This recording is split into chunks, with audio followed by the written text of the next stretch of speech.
folks, and welcome to Subjective Thoughts.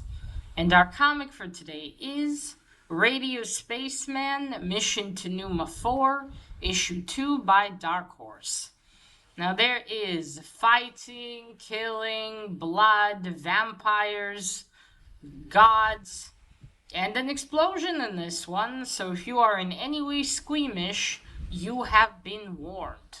Also, spoilers. Here's the team.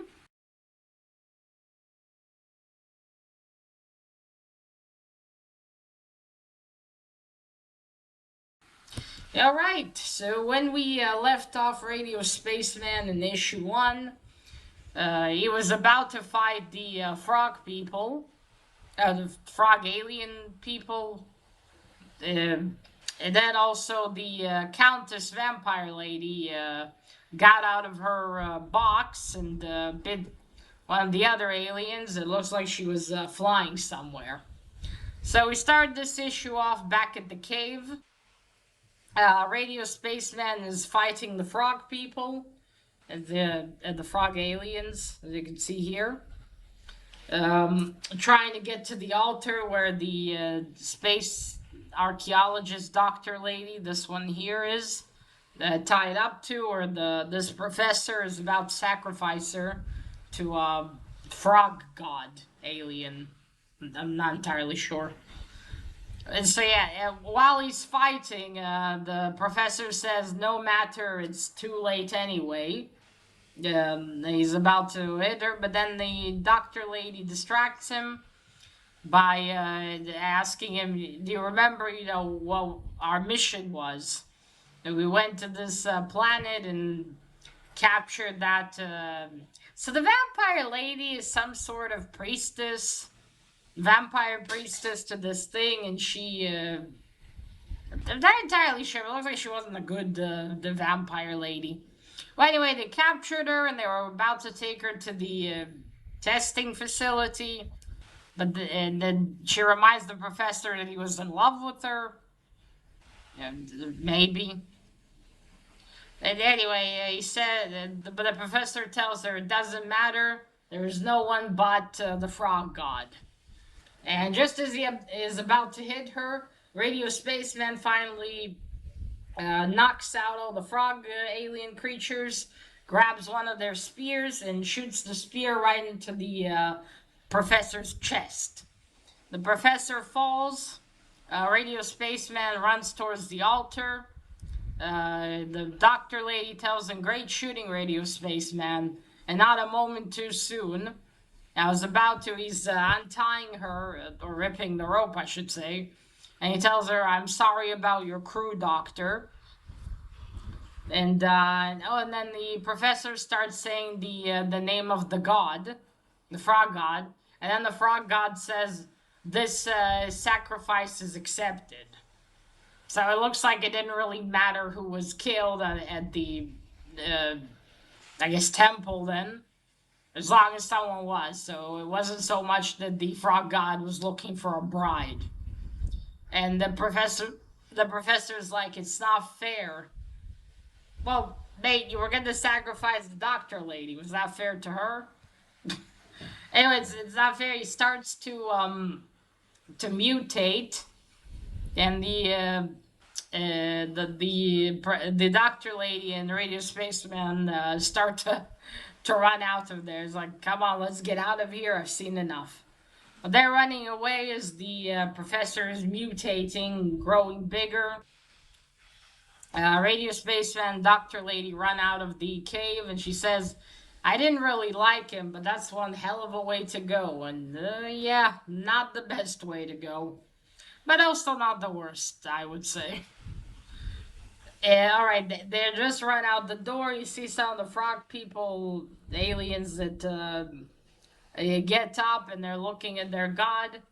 And just as or the professor that's, I guess, turning into their god, I'm entirely sure. The Radio Spaceman and Doctor Lady are out of the cave, and she's like, oh, that was close. But then the professor, now the giant frog god, just bursts out of the cave and destroys it, or the temple cave. grabs two of his frog people and eats them. They're running.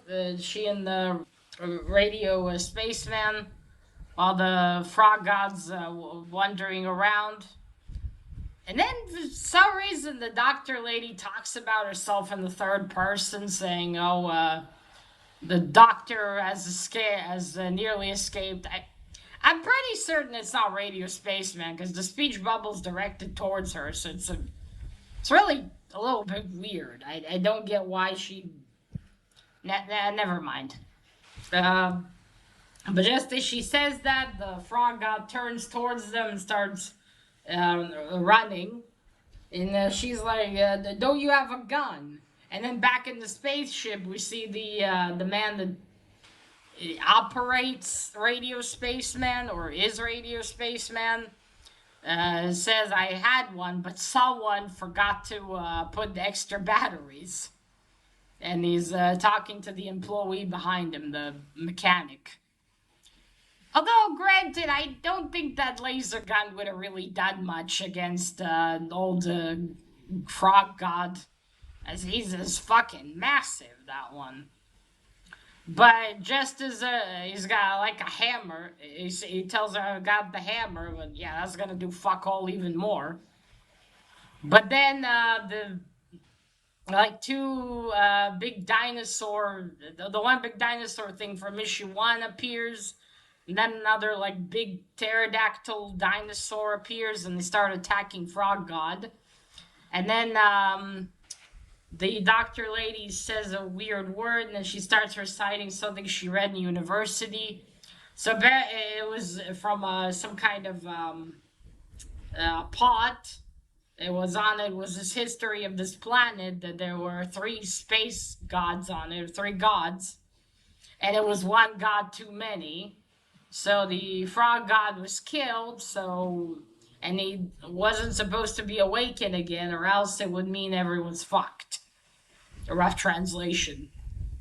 Anyway, they're fighting, and she's like, "Come on, let's get out of here. I just gotta take a few things from the spaceship before we go."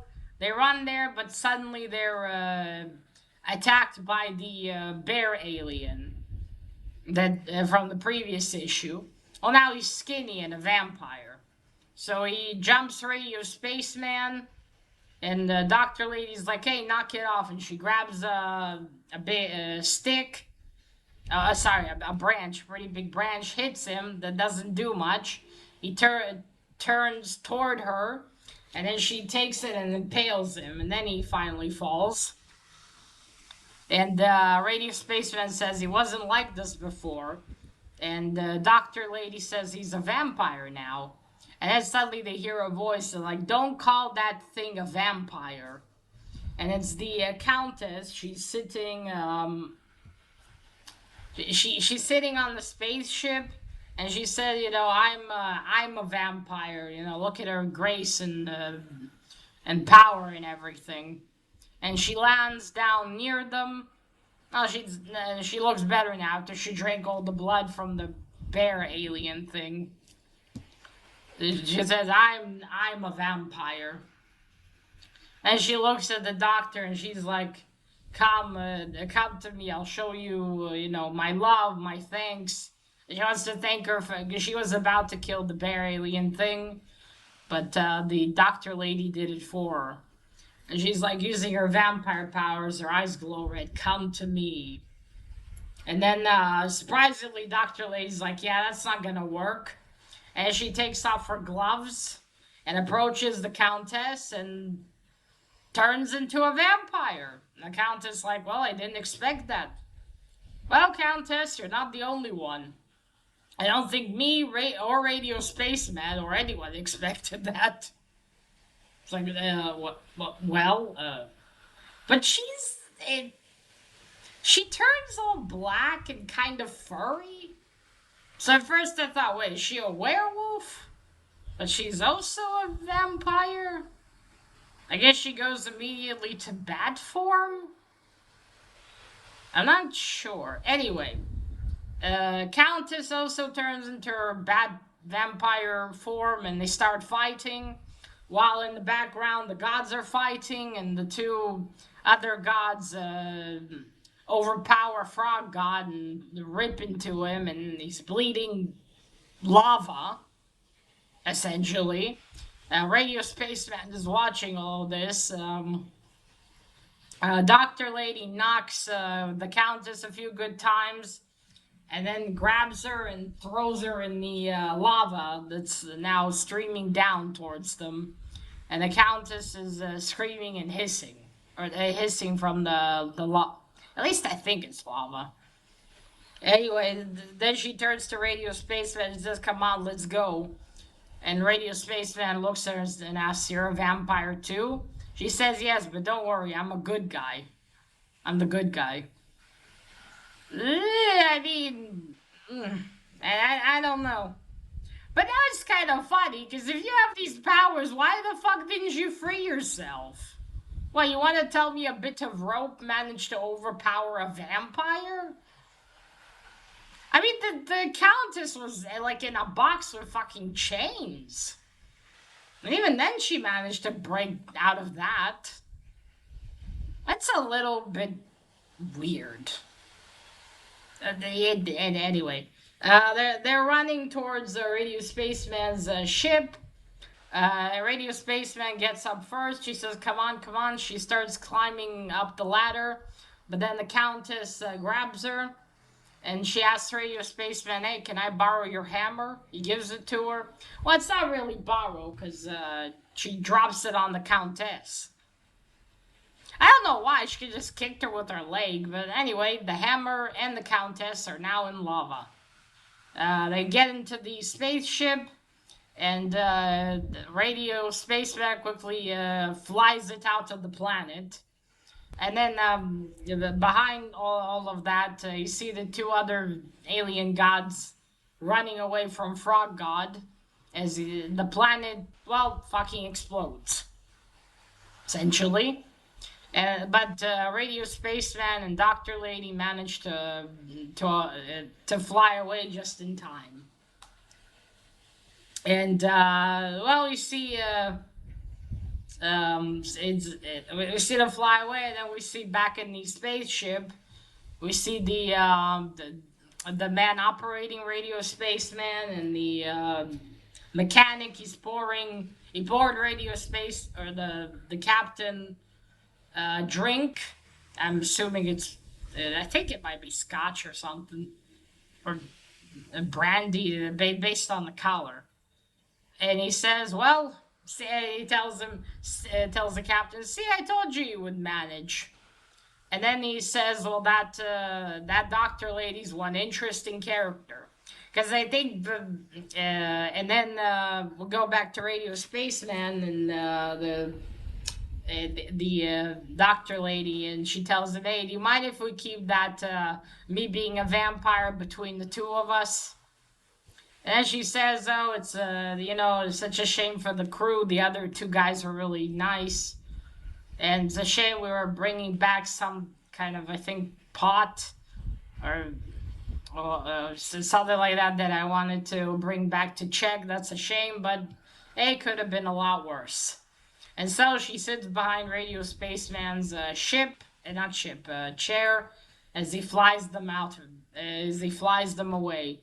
And then it's like, what will be the adventures of the Doctor Lady and Radio Spaceman. And that is it. The end. Okay, let's start with the cover. That's our cover. This one's a dark one, and unfortunately not a Mike Mignola. I wish it was. I don't know what this cover is by. But it's also really cool. You got some action here. You got Radio Spaceman fighting the frog alien creatures. You see you got the Doctor Lady over there. Then you got the Professor, the Countess. Still good colors and also good composition. There you go. I like how it kept some of that green in there as well. Okay, now for the art. I looked on my comic shop, and yeah, it looks like there weren't any variants to this. Makes sense, I suppose. I mean, it's a two-parter. Although, to I don't remember how many issues Chesborough House was. I think that might have also been a two-parter, but that one did have variant covers. Anyway, there you go. You see the cave, Radio Spaceman fighting. There's the doctor lady. Now, I would presume that the professor didn't know that the doctor lady was a vampire. Thus, it makes it even stranger that she didn't try to free herself. I suppose, to be fair, then the story wouldn't go the way it did if she just freed herself, but still. Oh, wait, sorry. 1 second. There we go. You see, he's fighting us. Very cool. There she is. And I realized she had ginger hair. Interesting. Yeah, there's the Countess over there. So yeah, the art style, like I said, for fuck's sakes. The art style, like I said last time, is pretty good. I said it reminds me of that from the Omnibus, which I didn't like that much, but this I like a little bit better. Yeah, other than that, well, Dave Stewart's on the colors, so the colors are good. Yeah, that's it. There we go. Oh, okay. Now on to the story. So yeah, that definitely didn't go how I expected. I thought that Radio Spaceman will rescue the doctor lady, and then, well, obviously they would escape the planet, and that he wouldn't succeed in waking up the frog god. So yeah, but the fact that the doctor lady turned also into a vampire, that was completely out of left field for me. I was like, what the fuck? How? Why? It's like I said last time. This needs more than a two-parter, man. There's so much interesting shit here. I mean, just give me a series about Radio Spaceman alone. That would be fucking interesting. How did it all start? Is Radio Spaceman sentient, or is it just a suit that the captain and the ship uses? Because the captain obviously saw everything, but it looks like that maybe Doctor Lady doesn't know that. She thinks he's sentient, possibly. Oh, and also this, I think it's the part, yeah, where she turns into a vampire and Radio Spaceman just you see a panel of just staring, and he reminds me of Hellboy in some stories where he's and I know he's like half a demon, but still, he just sees some weird shit in Supernatural. He's just like standing there staring. It reminded me of that. It was so funny. Yeah, I too would be like, what the fuck? Well, what did I just see? See, I wish there was more, but overall, this is a nice little fun, I guess, sci-fi supernatural story to read. Because it's got vampires, and although I don't disqualify vampires in space, you'd still think it, would be more science fiction. But still, it's a nice little two-part story to read sometimes. I think I did really enjoy it. The art's pretty good. Although, again, I wish there was more of Radio Spaceman. Even though the Doctor Lady also seems interesting too. Like, how is she a vampire? Was she always a vampire? Was she bitten and then turned into a vampire? How the hell does that even work? And I guess that these are not affected by the sun, or maybe the sun that was on the planet of Numa was different. Although I wish there was more of a wrap up for the end, like maybe the captain reporting back to the general, mission accomplished, sir, but Numa 4 is destroyed. Also, he said Countess, but he gave a different name in the first issue. In here, they called the Countess something else, unless it was two different Countesses. I'm not sure. Again, I wish there was a third issue to clear up some more things or wrap up things with a bit more detail, because again, there's just so many interesting parts in here I wish Mike Mignola elaborated on. Yeah, with Radio Spaceman. But I guess it won't happen because the series is already 2 years old. And I would assume if more came out, although maybe I should check, maybe more did come out. But regardless, I really love the character of Radio Spaceman. It's really interesting. I wish there was at least an answer. Is he sentient or is he just a suit? That's what I would want to know. But based on how the captain can see everything, I feel like he's more of a suit. But again, he's referred to as he, not it. And and like the mechanic said, I didn't give him more batteries. So him, not it. So again, it makes it feel like he's supposed to be sentient or something. I don't know. I wish I had the answer. But regardless, I had a really enjoyable read. Glad I finally got around to reading this one. It was a fun little series. I feel like Mike Manola's writing, and I think you'll enjoy this one very much. It's again a fun little story to read. I will look to see if there's more, but I definitely reread this one every once in a while. I think it'll be fun. Alright, folks, so that is it. Let me know what you thought of Radio Spaceman. Did you like this two-part mini series? What'd you think about it? Let me know down below. And remember, collect what you're passionate about and share it on YouTube. Bye!